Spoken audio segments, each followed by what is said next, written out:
Hello everyone, कैसे हो आप सब। होप आप सब अच्छे से होंगे। My name is Khan Shaukat and I welcome you all to the triple S YouTube channel. आज के लेक्चर में हम फिर से एमसीक्यूज करेंगे रिगार्डिंग द ऑपरेटिंग सिस्टम, और ये इस टॉपिक के रिगार्डिंग हमारा पार्ट 4 रहेगा। अगर इससे पहले वाले पार्ट्स आपने अभी तक नहीं देखे हैं, आप प्लेलिस्ट में जा सकते हो, वहां पे आपको सारे वीडियोस एक साथ मिल जाएंगे। आज के लेक्चर को स्टार्ट करने से पहले I request you all to subscribe to this channel अगर आपने अभी तक नहीं किया है, and don't forget to like and share the video. ये हमारा ऑपरेटिंग सिस्टम के रिगार्डिंग लास्ट पार्ट रहेगा, और आज के लेक्चर में हम देखेंगे how operating system does the file management, disk management, और थोड़े बहुत क्वेश्चंस हम करेंगे regarding the security. So without wasting any further time, let's talk about question number 1. Question number 1 says us that identify the correct sequence regarding hard disk architecture. आपको बताना है hard disk architecture के regarding इनमें से कौन सा correct sequence है। पहले समझते हैं क्वेश्चन को। मैंने आपको ऑलरेडी बताया हुआ है, दैट इज जो हमारी हार्ड डिस्क होती है ये प्लेटर्स की बनी हुई होती है, ऐसे करके प्लेटर्स, और वो प्लेटर्स एक दूसरे के ऊपर ऊपर होती है, और इनके बीच में एक लाइन जैसी मैंने यहाँ पे ड्रॉ कर दी, इसको हम बोलते हैं स्पेंडल, जो कि कंटिन्यूअसली रोटेट कर रही होती है। ठीक है, ओके। अब अगर हम एक प्लेटर की बात करेंगे, एक प्लेटर में दो सरफेसेस होती है, एक अपर सरफेस एंड दूसरी होती है लोअर सरफेस, और प्लेटर के दोनों साइड से हम डेटा को इंसर्ट कर सकते हैं। जैसे आपने देखा होगा सीडी में हम खाली एक साइड से डेटा को इंसर्ट कर सकते हैं, हाउएवर प्लेटर्स में हम दोनों साइड से डेटा को इंसर्ट कर सकते हैं, जिनको हम बोलते हैं सरफेसेस। ठीक है, और बाद में हमने क्या किया हुआ होता है, इन्हीं सरफेसेस को हमने ट्रैक्स में डिवाइड किया हुआ होता है, और उन ट्रैक्स को बाद में हमने और छोटे छोटे हिस्सों में डिवाइड किया हुआ होता है, जिनको हम बोलते हैं सेक्टर्स। ठीक है ना। So the right answer of our question number 1 will be option A, that is platters, surfaces, उसके बाद ट्रैक्स, और उससे भी छोटी क्या आती है बाद में, सेक्टर्स। ठीक है ना। सो option number A will be the correct answer of our question number 1. बात करते हैं क्वेश्चन नंबर 2 के बारे में। Time taken to move the read write head to the desired sector is called. आपको बताना है रीड राइट हेड को डिजायर्ड सेक्टर तक पहुंचाने में जो हमें टाइम लगता है उसको हम क्या बोलते हैं। ठीक है, फिर से समझो पॉइंट को। लेट अस से ये हमारा प्लेटर है, ओके। इस प्लेटर को हमने किस में डिवाइड किया हुआ होता है, ट्रैक्स में डिवाइड किया हुआ होता है। लेट अस से हम खाली दो ट्रैक्स लेंगे, एक ट्रैक यहाँ पे आ रहा है ट्रैक नंबर 1, और दूसरा आ रहा है ट्रैक नंबर 2। हमारा रीड राइट हेड जो है लेट अस से वो अभी ट्रैक नंबर 2 पे पड़ा हुआ है, ओके। लेट अस से जो हमारा एक्चुअल डेटा जो है वो ट्रैक नंबर 1 पे पड़ा हुआ है, इस वाले ट्रैक पे कहीं ना कहीं पे पड़ा हुआ है। तो सबसे पहला काम हमें क्या करना पड़ेगा, हमें ट्रैक नंबर 2 से रीड राइट हेड को लाना पड़ेगा किस पे, ट्रैक नंबर 1 पे। ठीक है ना। तो जो हमें यहाँ पे टाइम लगेगा ट्रैक नंबर 2 से ट्रैक नंबर 1 तक रीड राइट हेड को पहुंचाने में, उसको हम बोलते हैं सीक टाइम। ठीक है ना। तो सीक टाइम क्या होता है, वो वाला टाइम जो हमें लगता है डिजायर्ड ट्रैक तक पहुंचने में, उसको हम क्या बोलते हैं, सीक टाइम। लेकिन हमें डिजायर्ड ट्रैक का नहीं बोलना है, हमें डिजायर्ड सेक्टर का आंसर बता देना है। तो सीक टाइम तो इसका आंसर नहीं हो सकता। अब हम नेक्स्ट पार्ट की बात करते हैं, नेक्स्ट पॉइंट के बारे में बात करते हैं। दीज आर ओवर सेक्टर्स, ठीक है ना, these are our tracks in fact, और हर एक ट्रैक को हमने बाद में किस में डिवाइड किया हुआ होता है, सेक्टर्स में डिवाइड किया हुआ, ऐसे करके। लेट अस से मेरा रीड राइट हेड अभी इस वाले सेक्टर पे पड़ा हुआ है, और मेरा डेटा भी इसी वाले ट्रैक पे कहीं ना कहीं पे पड़ा हुआ है। लेट अस से वो इस वाले सेक्टर में पड़ा हुआ है, इस वाले सेक्टर में। ठीक है, तो हमें रीड राइट हेड क्या करना पड़ेगा, इस वाले सेक्टर तक पहुंचाना पड़ेगा। असल में रीड राइट हेड अपनी जगह पे बैठेगा, और क्योंकि ये जो प्लेटर्स होते हैं ना, स्पेंडल की मदद से ये कंटिन्यूअसली क्या हो रही होती है, रोटेट हो रही होती है। तो जब ये रोटेट हो जाएगा, ये वाला सेक्टर यहाँ पे पहुंचेगा, जब ये फिर से रोटेट हो जाएगा, ये वाला सेक्टर यहाँ पे पहुंचेगा, ये वाला सेक्टर यहाँ पे पहुंचेगा, और ये वाला सेक्टर यहाँ पे पहुंचेगा। और एक टाइम ऐसा होगा जब ये required sector read write head के नीचे आ जाएगा। ठीक है ना। तो जो टाइम इसको लगा होगा, इस सेक्टर को जो टाइम लगा होगा यहां से रीड राइट हेड के नीचे आने में, ठीक है ना, उसको हम क्या बोलते हैं, उसको हम बोलते हैं rotational latency. So option number C will be the correct answer of question number 2, ठीक है ना। रोटेशनल लेटेंसी क्या होती है? Time taken to move the read write head to the desired sector, ठीक है ना, इसको हम बोलते हैं रोटेशनल लेटेंसी। फाइन। अब अगर मैं आपको बताऊंगा रोटेशनल टाइम क्या होता है, रोटेशनल टाइम सिंपली होता है एक ट्रैक को 360 डिग्री रोटेट होने में, 360 डिग्री रोटेट होने में कितना टाइम लगता है, उसको हम बोलते हैं रोटेशनल टाइम। अब लास्ट वाला पार्ट यहाँ पे अगर आप देखोगे ट्रांसफर टाइम क्या होता है, मैं इसकी फॉर्मूला आपको यहाँ पे सिंपली बता देता हूँ। It is simply data to be transferred, data to be transferred divided by transfer rate, divided by transfer rate. ये किसके बराबर होता है? ट्रांसफर टाइम के बराबर, ठीक है। तो सारे के सारे ऑप्शंस को हमने यहाँ पे डिस्कस कर लिया। इस क्वेश्चन का जो करेक्ट आंसर रहेगा that will be option C, that is rotational latency. बात करते हैं नेक्स्ट क्वेश्चन के बारे में। Defective sectors on disk are often known as, आपको बताना है ये हमारी हार्ड डिस्क है, ये एक प्लेटर है, ये इसके ट्रैक्स हैं और इस ट्रैक को हमने किस में डिवाइड किया हुआ होता है? सेक्टर्स में। इस सेक्टर में इस ट्रैक में कुछ सेक्टर्स क्या हो सकते हैं? डिफेक्टिव हो सकते हैं, ठीक है ना, जो कि खराब हुए होंगे। उन डिफेक्टिव सेक्टर्स को हम क्या बोलते हैं? उनको हम बोलते हैं bad block. So option number C will be the correct answer of our question number 3। Okay, next question के बारे में बात करते हैं। Which among the following is a disk scheduling algorithm? आपको बताना है कि इनमें से कौन सा disk scheduling algorithm है। So the right answer of our question number 4 will be option G, that is all of the above. They are all disk scheduling algorithms, ठीक है ना।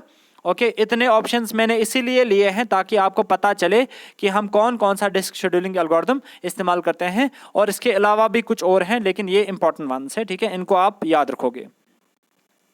अब फुल फॉर्म्स की बात करते हैं। FCFS stands for first come first serve. SSTF stands for shortest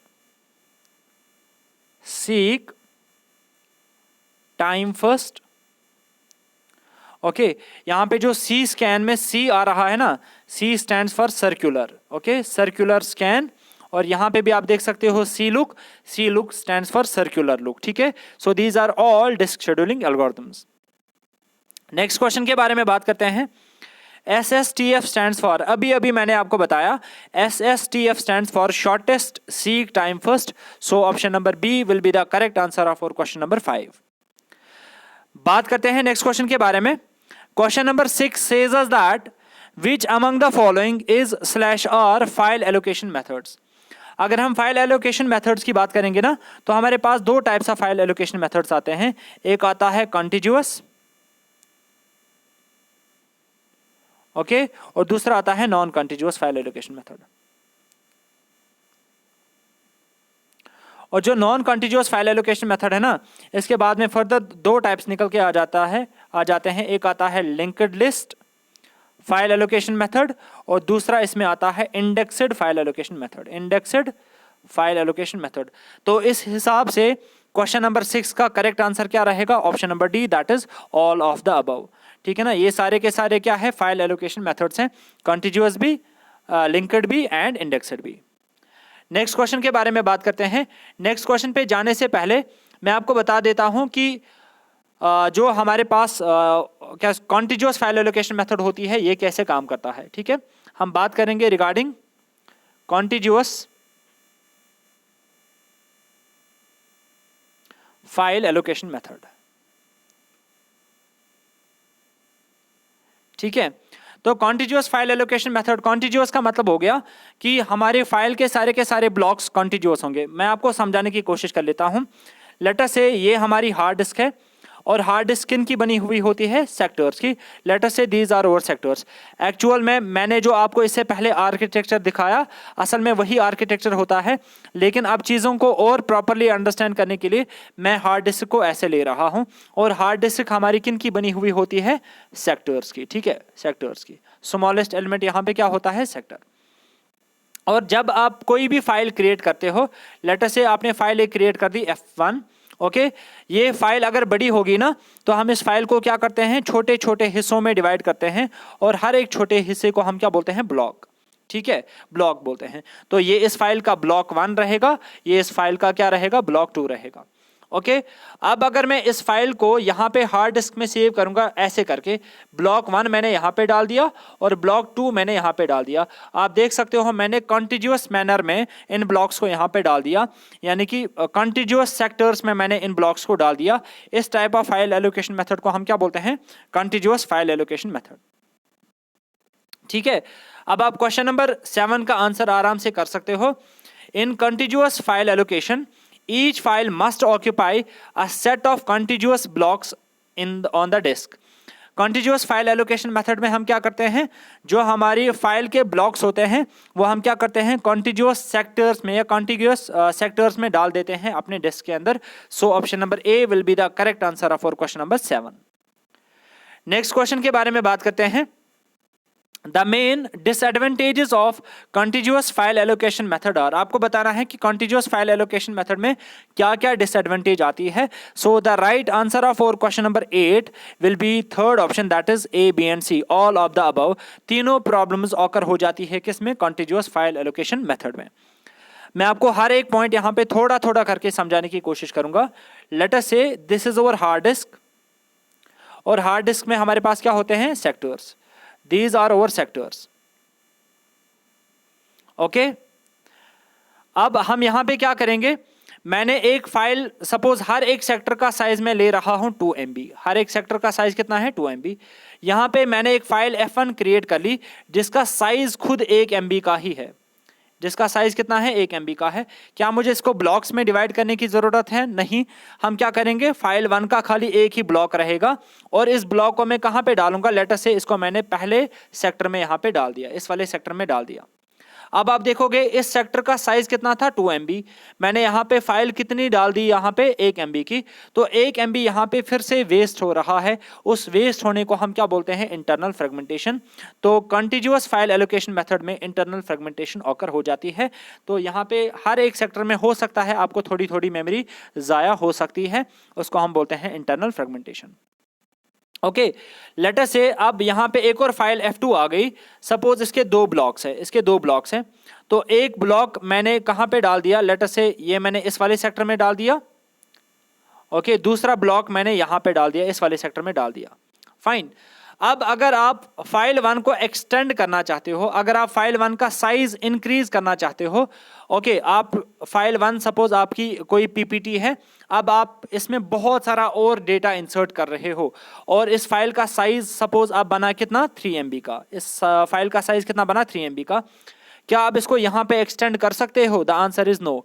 2 MB तक आप इसको एक्सटेंड कर सकते हो, लेकिन जैसे ही एक और MB एक्सटेंड हो जाएगा, आपको क्या करना था, इस क्योंकि कॉन्टिग्यूअस मेमोरी मैनेजमेंट हम इस्तेमाल कर रहे हैं, नेक्स्ट वाला सेक्टर, नेक्स्ट वाला ब्लॉक कहाँ पे जाना चाहिए था, नेक्स्ट वाले ब्लॉक में जाना चाहिए था, लेकिन वो ऑलरेडी ऑक्यूपाई किया हुआ है किसी और फाइल में, फाइल ने। ठीक है, तो यहाँ पे फाइल का साइज इंक्रीज करना भी हमारे लिए डिफिकल्ट हो जाता है। तो ये वाली प्रॉब्लम भी कहाँ पे आ जाती है, कॉन्टिग्यूअस फाइल एलोकेशन मेथड में आती है। ठीक है, अब एक्सटर्नल फ्रेगमेंटेशन कहाँ पे ऑकर हो जाती है वो भी मैं आपको समझाता हूँ। लेट अस से मैं कम ही ब्लॉक्स लूंगा, यहाँ पे 4 ब्लॉक्स मैंने यहाँ पे ले लिया।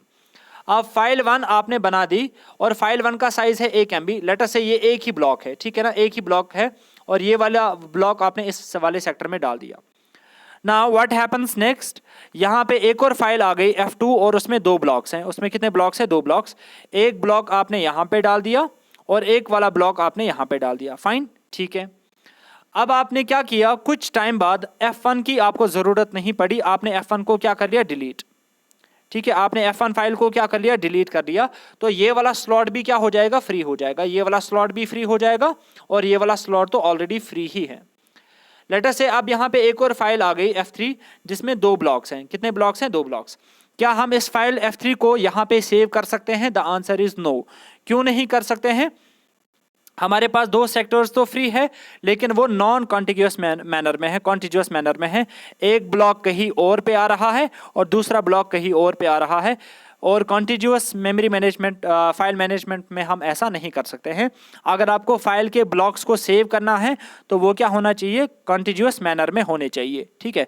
एक जगह पे एक, दूसरी जगह पे दूसरा नहीं हो सकता। तो इसको हम बोलते हैं एक्सटर्नल फ्रेगमेंटेशन, क्योंकि फ्री स्पेस होने के बावजूद भी हम F3 को एकोमोडेट नहीं कर सकते हैं, ठीक है। तो इसीलिए इसका आंसर क्या रहेगा, option number 3, that is all of the above. ABC तीनों प्रॉब्लम्स आ जाती है किसमें, कॉन्टिन्यूअस फाइल एलोकेशन मेथड में। नेक्स्ट क्वेश्चन के बारे में बात करते हैं। The biggest drawback of linked list file allocation method is, आपको बताना है linked list file allocation method का सबसे बड़ा ड्रॉबैक क्या है। फिर से मैं आपको समझाता हूं, क्योंकि linked list file allocation method जो है ये क्या है, नॉन कॉन्टिग्यूअस नेचर का है, नॉन कॉन्टिग्यूअस नेचर का है। आप कॉन्टिग्यूअस पढ़ो, कॉन्टिग्यूअस पढ़ो, एक ही बात है। नॉन कॉन्टिग्यूअस मैनर का है। अब आप क्या कर सकते हो, किसी पर्टिकुलर फाइल का एक ब्लॉक एक जगह पे और दूसरा ब्लॉक दूसरी जगह पे डाल सकते हो। लेट अस से F1 फाइल है, इसका एक ब्लॉक मैंने यहाँ पे डाल दिया और एक ब्लॉक मैंने यहाँ पे डाल दिया, ठीक है। ऐसा हम कर सकते हैं, लेकिन इससे एक प्रॉब्लम ऑकर हो जाती है, इससे सीक टाइम हमें ज्यादा लगता है। So option number B will be the right answer, that is biggest drawback of linked list file allocation method is larger seek time. कैसे लार्जर सीक टाइम, क्योंकि अगर मैं आपको एक्चुअली समझाने की कोशिश करूंगा, this is our hard disk, ठीक है, and these are our tracks and these are our sectors बाद में, ठीक है, दीज आर ओवर सेक्टर्स। अब अगर आपने क्या किया, एक सेक्टर आपने, एक ब्लॉक आपने इस वाले सेक्टर में डाल दिया, ठीक है, तो पहले आपको यहां तक पहुंचने में कुछ सीक टाइम लगा होगा, और दूसरा ब्लॉक आपने कहां पे डाल दिया, दूसरा ब्लॉक आपने यहां पे इस वाले सेक्टर में डाल दिया। तो ये वाला ब्लॉक एक्सेस करने के लिए आपको अपना ट्रैक बदलना पड़ेगा। अगर आपके पास बहुत बड़ी फाइल होगी तो हो सकता है आपको बहुत बार ट्रैक्स बदलने पड़े, और जितनी बार आप ट्रैक्स बदलोगे हर बार आपको कुछ टाइम लगेगा, उसको हम क्या बोलते हैं, सीक टाइम, ठीक है। तो biggest drawback of linked list file allocation method is large seek time. So option number B will be the right answer for question number 9। बात करते हैं क्वेश्चन नंबर 10 के बारे में। Question number 10 says us that VFS stands for, आपको बताना है VFS की फुल फॉर्म क्या है। So the right answer for question number 10 will be option A, that is virtual file system, as it is. आपको पॉइंट याद रख लेना है।